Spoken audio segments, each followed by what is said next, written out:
Hello students, आज हम अपना एक नया चैप्टर शुरू करेंगे that is principles of inheritance and variation. This is chapter number 5 और ये जेनेटिक्स यूनिट का अपना फर्स्ट चैप्टर भी है।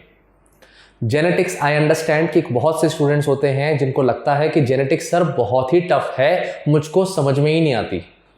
स्टूडेंट्स, मैं आपको बहुत ही सिंपल तरीके से इस जेनेटिक्स के सब्जेक्ट को, इस चैप्टर को पढ़ाऊंगा। Do not worry. और कुछ टॉपिक्स तो आपने क्लास 10th में भी पढ़े हुए होंगे। चलिए ठीक है, पहले बेसिक से शुरू करते हैं। इस वीडियो में मैं आपको इस चैप्टर का ओवरव्यू दूंगा।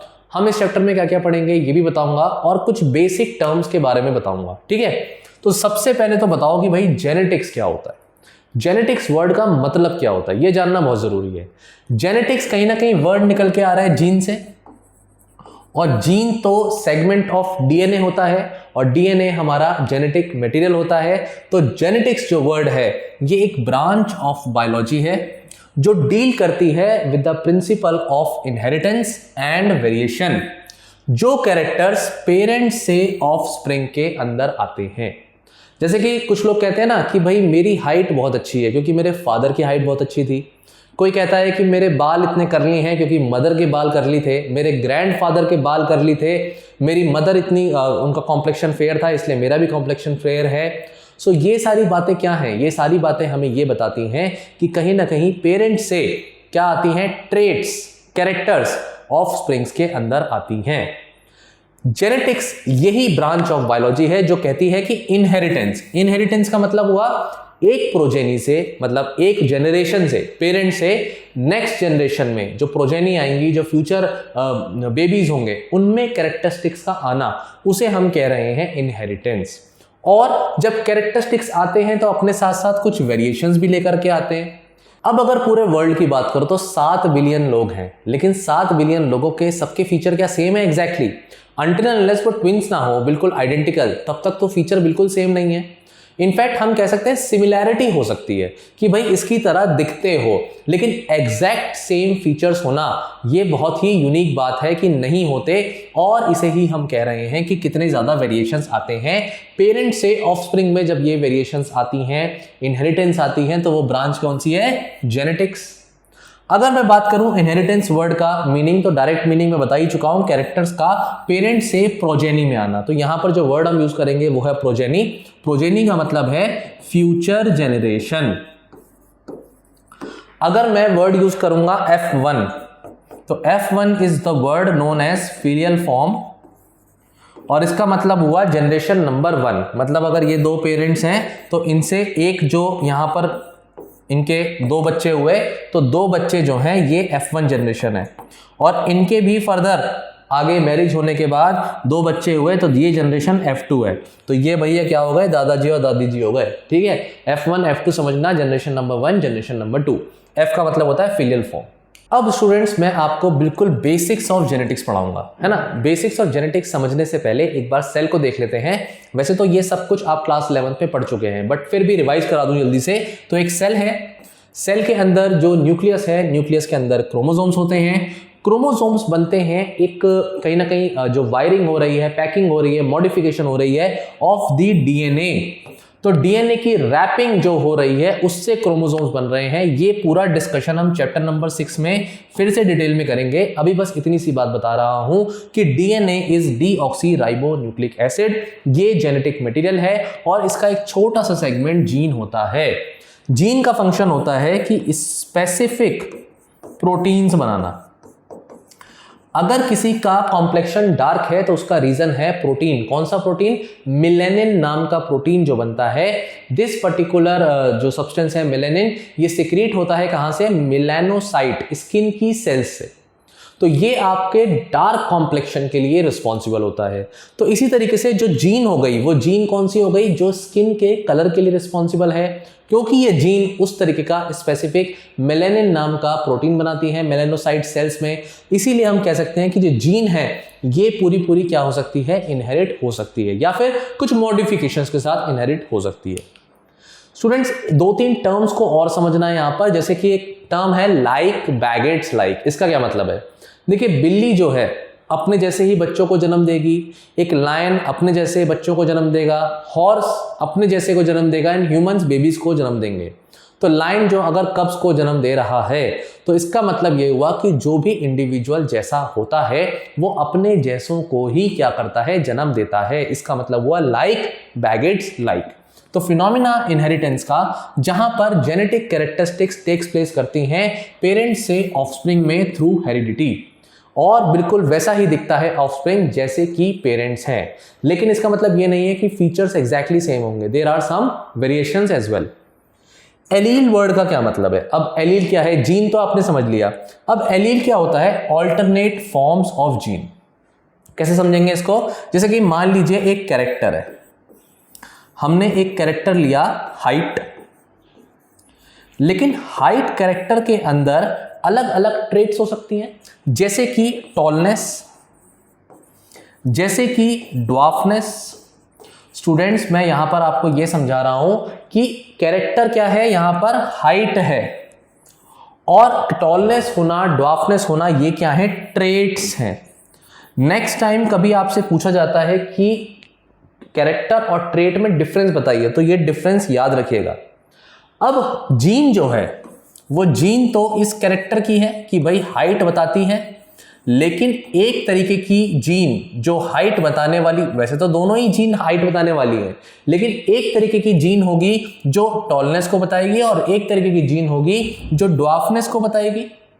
इसका मतलब ये दोनों जीन जो हैं ये एक दूसरे की ऑल्टरनेट फॉर्म्स ही हैं, बस दोनों ही हाइट को रिप्रेजेंट कर रही हैं बट अलग अलग तरीके से। इसी कॉन्सेप्ट को हम कहते हैं कि भाई एलील्स है ये आपस में। इसका एक एग्जांपल और है जो यहां पर हमने दिखा रखा है आपको। देखिए ये पर्टिकुलर क्रोमोसोम है और इस क्रोमोसोम पर मान लीजिए इस पर्टिकुलर सेक्शन पर कोई जीन प्रेजेंट होती है। जीन कौन से कैरेक्टर के लिए है? कैरेक्टर है फ्लावर का कलर। अब फ्लावर का कलर अगर एक कैरेक्टर है तो फ्लावर का कलर या तो पर्पल हो सकता है या फ्लावर का कलर व्हाइट हो सकता है। पर्पल या व्हाइट ये दोनों ही तरीके की जीन्स हैं, आपस में ऑल्टरनेट फॉर्म्स हैं, लेकिन सेम पोजीशन पर हैं, सेम जगह पर हैं, और ये दोनों ही सेम कैरेक्टर को कोड कर रही हैं, फ्लावर का कलर। फ्लावर का कलर इसे हम बोलेंगे आपस में ये क्या है? एलील्स हैं। तो जब यहां पर मैंने लिखा कैपिटल टी और मैंने लिखा स्मॉल टी, इससे आपको समझ में आ गया होगा कि कैपिटल टी हम रिप्रेजेंट करते हैं किसी ऐसी ट्रेट के लिए जो डोमिनेंट है, और स्मॉल लेटर हम रिप्रेजेंट करते हैं किसी ऐसी ट्रेट के लिए जो रिसेसिव है। ये डोमिनेंट और रिसेसिव का कॉन्सेप्ट मैं भी आगे फिर से बता दूंगा, लेकिन एटलीस्ट ये समझ में जरूर आया कि ये दोनों अलग अलग तरीके के ट्रेट्स को एग्जिबिट कर रहे हैं। अब ह्यूमंस में क्या होता है? ह्यूमंस में 23 पेयर ऑफ क्रोमोसोम्स होते हैं। एक सेल के अंदर 46 क्रोमोसोम्स होते हैं। 46 में से एक पेयर तो ऐसा होता है जो XX या XY होता है। मेल्स में XX होता है, फीमेल्स में XY होता है, उन्हें हम सेक्स क्रोमोसोम्स कहते हैं। हम बात करेंगे यहां पर 22 पेयर ऑफ क्रोमोसोम्स की। जब मैंने लिखा 22 पेयर मतलब 44 क्रोमोसोम्स, इसमें से 22 फादर की तरफ से आते हैं, 22 मदर की तरफ से आते हैं। ये सब बातें आप माइटोसिस, मियोसिस और जो भी कॉन्सेप्ट आपने सेल डिवीजन, सेल का पढ़ा है क्लास 11 में, वहां आपने सीखा होगा। नहीं भी सीखा तो ये बेसिक सी बातें ये आपको पता होंगी, नहीं पता तो अभी बता दिए। कॉन्सेप्ट ये है कि होमोलोगस पेयर ऑफ क्रोमोसोम्स होते हैं। एक सेट ऑफ क्रोमोसोम होगा मदर से आया हुआ, एक सेट ऑफ क्रोमोसोम्स होगा फादर से आया हुआ, और इसमें जीन कौन सी वाली आ रही है, कौन से ट्रेट को लेकर के आ रही है, यही बताएगा एलील। तो जब गैमेट्स बनेंगे तो गैमेट्स बनते हुए हो सकता है ये वाली एलील इनहेरिट हो जाए प्रोजेनी में, या हो सकता है कि ये वाली एलील इनहेरिट हो जाए प्रोजेनी में। ये देखने की बात है और ये प्रोसेस बहुत ही ज्यादा रैंडम होता है। ठीक है, तो एलील शब्द का मतलब समझ में आया। Alternate forms of this gene मतलब ट्रेट डिफरेंट है जबकि कैरेक्टर तो सेम ही है। अब मैं आपके साथ एक वर्ड डिस्कस करूंगा जिसे हम कहते हैं वेरिएशंस। तो वेरिएशन वर्ड का सिंपल मतलब है भाई डिग्री ऑफ बाय विच जो प्रोजेनी है डिफर कर रही है फ्रॉम द पेरेंट्स। पेरेंट जैसी है लेकिन कुछ फीचर्स अलग हैं। हम सभी के यहाँ पर पेरेंट से कंपैरिजन में अगर देखें तो भाई 2 हाथ हैं, 2 पैर हैं, 2 कान हैं, 2 आंखें हैं, 1 नाक है, 1 मुंह है, लेकिन हम फिर भी डिफरेंट है अपने पेरेंट से दिखने में। ऐसा क्यों? क्योंकि कुछ वेरिएशंस हैं जो हमारी बॉडी में आ जाती हैं जब इनहेरिटेंस होती है, और वेरिएशंस के बहुत सारे कारण हैं। इवोल्यूशन चैप्टर में वेरिएशंस के कारण आपको पढ़ाए जाएंगे, बट एक कारण मैं बता देता हूं जो आगे भी पढ़ेंगे हम, वो है जीन में म्यूटेशंस होना। म्यूटेशंस वर्ड का मतलब है जो चेंजेस हो गए जेनेटिक मेकअप में, जीन में। अब ये जो वेरिएशंस हैं ये किस बेसिस पर हैं? ये फिजियोलॉजी के बेसिस पर है, मॉर्फोलॉजी के बेसिस पर है, बिहेवियरल कैरेक्टरिस्टिक्स के बेसिस पर है, और इंडिविजुअल टू इंडिविजुअल जो सेम स्पीसीज के भी हैं, जैसे कि हम होमो सेपियंस हैं, फिर भी हमारे अंदर इस तरीके के वेरिएशंस दिखते हैं। ठीक है, अब बीइंग ड्यूरिंग सेक्सुअल रिप्रोडक्शन ये कहा जा रहा है कि यहां पर क्वेश्चन है कि वेरिएशंस होते किस कारणों से। तो कारणों में सबसे पहला कारण है भाई चांस सेपरेशन ऑफ क्रोमोसोम्स। मैंने भी बताया 23 पेयर हैं, और ये अगर किसी सेल में है और आगे जाकर के गैमेट्स बनने हैं, तो गैमेट्स के अंदर तो 23 पेयर जाएंगे ही नहीं। अगर स्पर्म सेल बनेगा तो स्पर्म सेल के अंदर सिर्फ 23 क्रोमोसोम्स ही जाएंगे।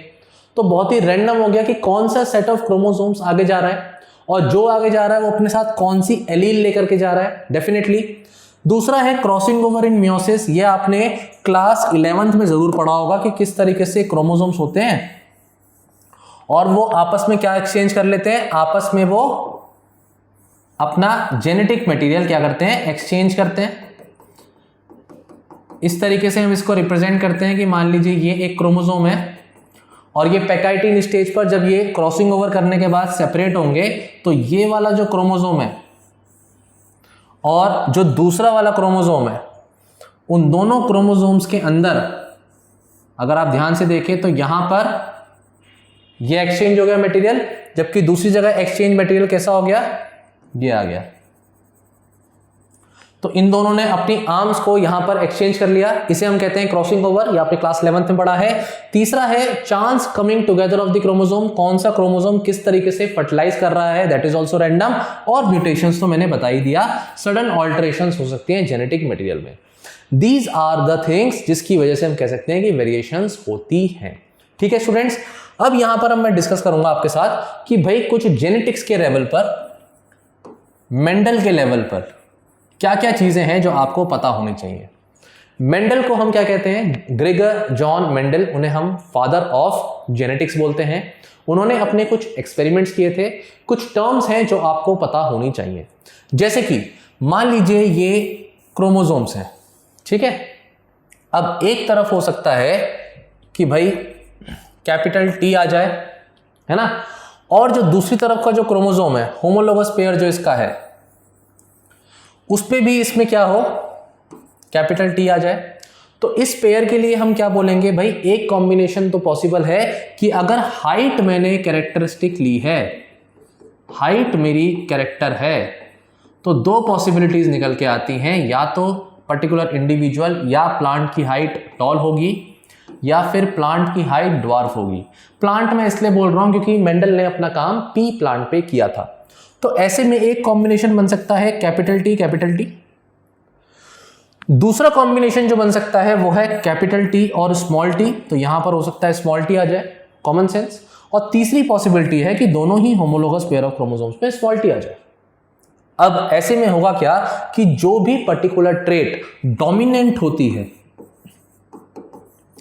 उसे हम एलील को लिखते हैं कैपिटल लेटर से, और जो रिसेसिव होती है उसे हम लिखते हैं स्मॉल लेटर से। जो रिसेसिव है उसे हम लिखेंगे स्मॉल अल्फाबेट से, ठीक है। और ऐसे में जब ये कैपिटल टी लिख रहे हैं तो ये एलील तो टॉलनेस के लिए रिस्पॉन्सिबल है, तो इस तरीके का प्लांट हो जाएगा टॉल। और जो ये कैपिटल टी स्मॉल टी है, इसमें क्या होना चाहिए, इसमें हमने बोला कि कैपिटल टी डोमिनेंट है। डोमिनेंट मतलब जब ये दोनों के दोनों एलील साथ में होंगे तो एक अपने आप को एक्सप्रेस कर पाएगा और दूसरा अपने आप को एक्सप्रेस नहीं करेगा।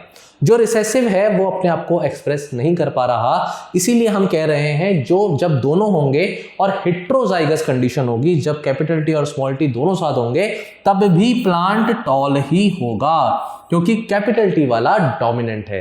जैसे तुम और तुम्हारे दोस्त, तुम्हें खाना है समोसा, तुम्हारे दोस्त को खानी है कचौड़ी, तुम्हारा दोस्त है डोमिनेंट, वो डोमिनेंट है तो वो कचौड़ी पे ही सेटल करना पड़ेगा तुम्हें, तुम्हारे समोसे की डिमांड को वो दबा देगा। जब बाद में खाएंगे, अभी मेरी बात मान, हम दोनों मिलके कचौड़ी खाते हैं। तो कुछ लोग होते हैं जिनके दोस्त बहुत डोमिनेंट होते हैं उनके साथ, और फिर उनकी बात कब मानी जाती है, जब वो दोस्त ग्रुप में से एब्सेंट हो जाता है जिस दिन। तो जिस दिन एब्सेंट हो जाएगा उस दिन बोलोगे चल आज समोसा ही खाते हैं, कम से कम वो आया नहीं, कचौड़ी नहीं खानी पड़ेगी। तो आंसर इज अब जाकर के प्लांट ड्वार्फ होगा जब कैपिटल टी वाला एलील, पर्टिकुलर ट्रेट या एलील या जीन ही तो है ना एलील, ये वाला ट्रेट एब्सेंट होगा। तो इसे हम कहेंगे recessive small T dwarf condition. अब इनके लिए स्पेसिफिक टर्म्स हैं स्टूडेंट जो आपको भूलने नहीं है। एक टर्म होता है स्टूडेंट जिसे हम कहते हैं होमोजाइगस, और दूसरा टर्म होता है जिसे हम कहते हैं हेटेरोजाइगस।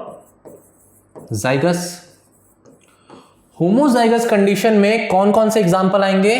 पहला एग्जाम्पल आएगा कैपिटल टी का, और दूसरा एग्जाम्पल आएगा स्मॉल टी का। जब दोनों तरफ सेम टाइप ऑफ एलील हो उसे हम कहेंगे होमोजाइगस कंडीशन। ये वाली कंडीशन कौन सी है? होमोजाइगसली डोमिनेंट, और ये कंडीशन है होमोजाइगसली रिसेसिव। ठीक है। अब दूसरी कंडीशन है हेटेरोजाइगस। हेटेरोजाइगस का मतलब है जब एक डोमिनेंट ट्रेट होगा, डोमिनेंट एलील होगा, और दूसरी तरफ रिसेसिव एलील होगा। तो कैपिटल टी स्मॉल टी जब आएगा तब उसे हम बोलते हैं हेटेरोजाइगस। ये टर्म्स हैं, भूलना नहीं है, समझ के रखना है। Dominant trait, recessive trait, homozygous condition, heterozygous condition. Homozygous में भी होमोजाइगसली डोमिनेंट, होमोजाइगसली रिसेसिव। ठीक है स्टूडेंट्स। अब इस चैप्टर में हमें क्या क्या पढ़ना है स्टूडेंट्स? इस चैप्टर में हमें सबसे पहले बात करनी है मेंडल के एक्सपेरिमेंट की। मेंडल ने अपने एक्सपेरिमेंट में क्या क्या बातें कही, और दो तरीके के एक्सपेरिमेंट हैं उनके जो हमें पढ़ने हैं। पहला है मोनोहाइब्रिड क्रॉस, और दूसरा है डाइहाइब्रिड क्रॉस। सबसे पहले तो हम ये पढ़ेंगे मेंडल के, फिर हम लॉज पढ़ेंगे कि मेंडल ने कौन कौन से लॉज दिए। इसके बाद जो उन्होंने लॉज दिए उसमें कुछ एक्सेप्शंस हैं, वो हमें पढ़ने हैं। एक्सेप्शंस में जो टॉपिक हमारे सिलेबस में जो दो टॉपिक हमें पढ़ने हैं, पहला है इनकम्प्लीट डोमिनेंस का। तो डोमिनेंट जब मैंने आपको बताया, लॉ ऑफ डोमिनेंस जब मैं आपको पढ़ाऊंगा तो उसमें मैं आपको बताऊंगा कि डोमिनेंट जो कैपिटल टी हमने रिप्रेजेंट किया है जरूरी नहीं है हर बार वो ही एक्सप्रेस हो, तो there are some exceptions. Plus दूसरा हम पढ़ेंगे कोडोमिनेंस का। अब इनको हम ये भी नहीं कह सकते कि ये डायरेक्टली कुछ एक्सेप्शंस है, क्योंकि 100% मेंडल के लॉ हर जगह अप्लाई नहीं होते। लेकिन मेंडल लकी थे क्योंकि उन्होंने जब अपना एक्सपेरिमेंट पी प्लांट पे किया था तो वहां पर वो जो रिजल्ट्स उनको मिले थे वो एक ही डायरेक्शन में मिले थे। बट बाकी एक्सपेरिमेंट्स में जब दूसरे साइंटिस्ट ने आकर के पी प्लांट के अलावा बाकी प्लांट्स पर एक्सपेरिमेंट किया तो उन्हें रियलाइज हुआ कि बहुत सारे डिस्क्रिपेंसीज हैं, बहुत सारे और भी तरीके के पॉइंट्स हैं, टॉपिक्स हैं जो डिस्कवर होने की जरूरत है, और फिर कैसे कैसे डिस्कवरी होती है। तो उसमें डिस्कवरी में एक कॉन्सेप्ट निकल के आता है क्रोमोसोमल थ्योरी ऑफ इनहेरिटेंस। तो क्रोमोसोमल थ्योरी ऑफ इनहेरिटेंस क्या कहती है कि भाई जीन नहीं है जो डायरेक्टली आगे प्रोजेनी में जा रहा है, वो तो पूरा का पूरा क्रोमोसोम जा रहा है, उस क्रोमोसोम में जीन होती हैं, वो बात अलग है। ये वाला कॉन्सेप्ट हमें समझना है। फिर एक कॉन्सेप्ट आता है लिंकेज का, रिकॉम्बिनेशन का। स्टूडेंट्स ये बहुत इंपॉर्टेंट टॉपिक है, इसको बहुत अच्छे से समझने की जरूरत है। इसके बाद चैप्टर में हमें सेक्स डिटर्मिनेशन के बारे में पढ़ना है। सेक्स डिटर्मिनेशन कैसे होता है, सिर्फ ह्यूमंस के रिस्पेक्ट में ही नहीं, ह्यूमंस तो हम पढ़ेंगे ही, ह्यूमंस के साथ साथ हमें बर्ड्स के बारे में भी पढ़ना है, और एम्फीबियंस रेप्टाइल्स के रिस्पेक्ट में भी एक एक एग्जाम्पल याद करने हैं। इसके बाद जो टॉपिक हम डिस्कस करेंगे वो है पेडिग्री एनालिसिस। अब आप मुझसे पूछेंगे कि सर पेडिग्री एनालिसिस क्या होता है, तो देखो क्या हम प्रिडिक्ट कर सकते हैं कि आने वाली जनरेशन में कौन सी डिजीज होने वाली है। इस तरीके की हम फैमिली की चार्ट पेपर पर एक हिस्ट्री बनाते हैं कि कैसे कैसे डिजीजेस फ्यूचर में हो सकती हैं और पीछे एंसेस्टर्स में थी। इसको एनालाइज करके एक ट्रेंड निकाला जा सकता है, और परसेंटेज आने वाली प्रोजेनी में कितनी डिजीज के चांसेस हैं ये भी बताया जा सकता है। ये चीज मैं आपको समझाऊंगा। प्लस इसमें हम टाइप्स ऑफ डिजीजेस भी पढ़ेंगे कि किस किस तरीके के डिजीजेस हो सकती हैं। इसमें एक तो हम पढ़ेंगे क्रोमोसोमल डिसऑर्डर,